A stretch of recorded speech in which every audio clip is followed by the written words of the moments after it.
What's up everyone and welcome back to the MMA Insight. On his latest YouTube show, Alvaro revealed that Ilia Topuria is set to face Justin Gaethje in January at UFC 324. According to him, the UFC actually held off on booking Ilia until 2026 because of the Paramount deal. They wanted to build him up instead of rushing him into a high-risk fight. Facing Gaethje, who's nearing the end of his career, is seen as a favorable matchup for El Matador. And let's be real, the UFC has a long history of pairing rising stars with out-of-prime legends to keep their momentum alive. No disrespect to Justin, he's a warrior and a legend, but this is the perfect way to keep Topuria's rise unstoppable while giving fans a big-name fight. On his latest YouTube show, Alvaro revealed that Ilia Topuria is set to face Justin Gaethje in January at UFC 324. According to him, the UFC actually held off on booking Ilia until 2026 because of the Paramount deal. They wanted to build him up instead of rushing him into a high-risk fight.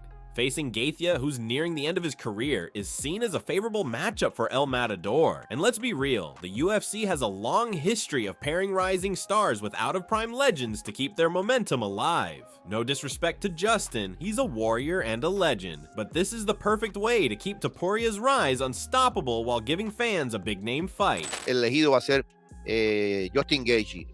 Ilia Topuria is quickly becoming one of the biggest names in the UFC, right up there with Khamzat Chimaev, and all signs point to his return in early 2026. The UFC is planning to save him for January since December isn't usually a stacked card, and the frontrunner for his next opponent looks to be Justin Gaethje. That would give Topuria a massive platform to kick off the year in style. Now, other names like Paddy Pimblett and Arman Tsarukyan are definitely in the mix, but Gaethje is the most realistic option right now. The UFC wants to start 2026 with a bang. Arman might be the toughest stylistic matchup for Topuria, but they're not rushing into that fight yet. They want to build the hype and give El Matador more time before putting him against someone that dangerous. As for the money fight with Paddy, that's one the UFC likely saves for later in 2026 when the timing is perfect. So yeah, lock it in. Topuria versus Gaethje in January 2026 looks like the move, and it's shaping up to be one of the biggest fights in the lightweight division. The real question is, how does this play out stylistically? On paper, most fans expect an all-out striking war, but what if Topuria decides to lean on his grappling? A lot of people tend to doubt that part of his game compared to other lightweights, but Joe Rogan has already pointed out that Topuria's ground game is seriously underrated. Just because he's so deadly with his hands doesn't mean people should sleep on what he can do on the mat.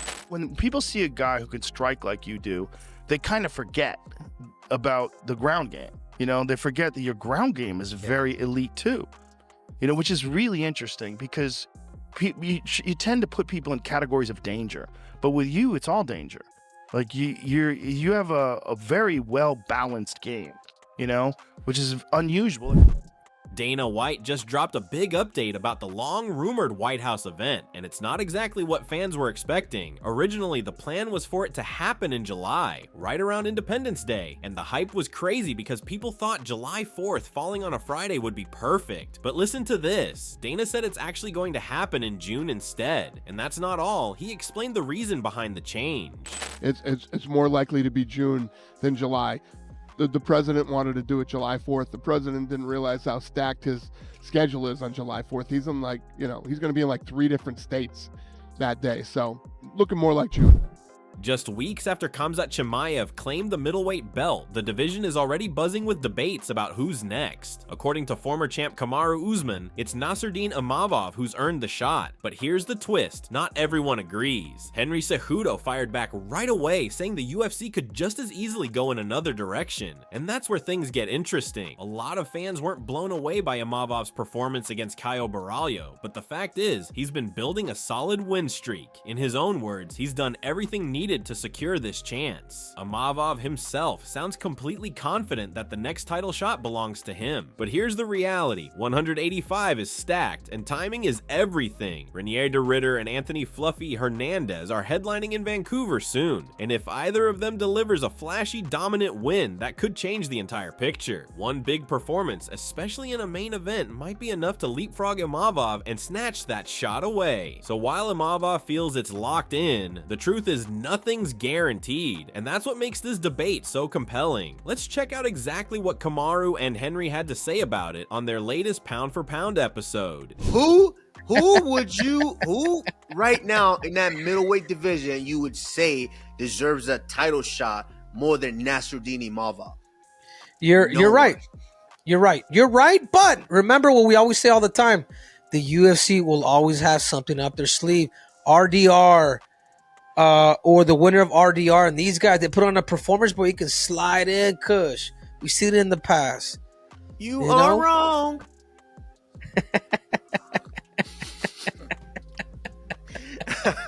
No, dude, let's go to the co-main event, Kush. Kush, you can be here all day. Before we move on to, but I agree with you, Kush. I 100% agree with you for what he's done.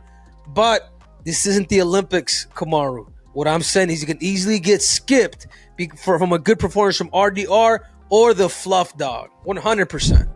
Arman Tsarukyan just fired more shots at Ilia Topuria, and this one is sharp. After Ilia's massive KO win over Charles Oliveira at UFC 317, Arman came out swinging, saying Ilia doesn't have the gas tank to hang in a long, grueling fight and that his grappling simply isn't at an elite level. He even doubled down, claiming both he and Islam Makhachev would have no problem holding Ilia down. Arman went a step further by teasing his game plan. He hinted that he already knows how to shut down Ilia's striking heavy approach and expose the gaps in his ground game. And here's the thing, this isn't just trash talk. The tension between these two has been simmering for a while, and now with Ilia holding the belt, the stakes couldn't be higher. On paper, the matchup is fascinating. Arman's relentless wrestling and suffocating pressure against Ilia's knockout power and slick boxing. It's the kind of stylistic clash fans dream about, but here's the catch. It's not happening just yet. Word is the UFC is still holding a grudge against Arman after the mess surrounding his failed main event booking with Islam. Dana hasn't forgotten, and that's what's keeping Arman on the outside looking in for now. Still, if Arman strings together another big win and keeps the pressure on, it feels inevitable that he'll force his way into a grudge match with Ilia. And when does that fight finally happen? Expect absolute fireworks.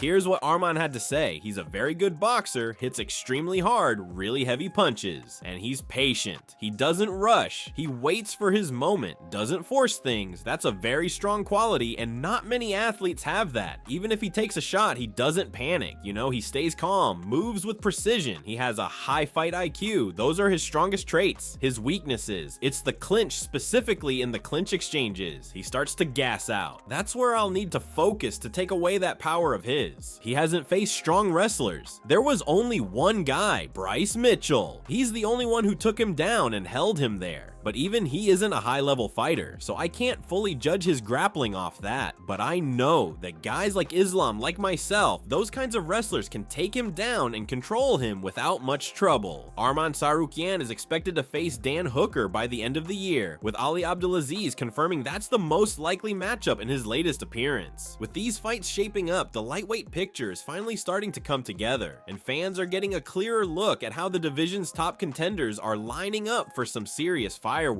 Arman didn't stop there though. He fired more shots at Ilia Topuria, and this one was sharp. After Ilia's massive KO win over Charles Oliveira at UFC 317, Arman came out swinging, saying Ilia doesn't have the gas tank to survive a long, grueling fight and that his grappling isn't at an elite level. He even doubled down, claiming both he and Islam Makhachev would easily hold Ilia down. Arman also teased his game plan, hinting that he already knows how to shut down Ilia's striking heavy approach and expose the gaps in his ground game. And here's the thing, this isn't just trash talk. The tension between these two has been brewing for a while, and now with Ilia holding the belt, the stakes couldn't be higher. On paper, the matchup is fascinating. Arman's relentless wrestling and suffocating pressure versus Ilia's knockout power and slick boxing. It's the kind of stylistic clash fans dream about, but here's the catch. It's not happening just yet. Word is the UFC is still holding a grudge against Arman after the fallout from his failed main event booking with Islam. Dana hasn't forgotten, and that's what's keeping Arman on the outside looking in for now.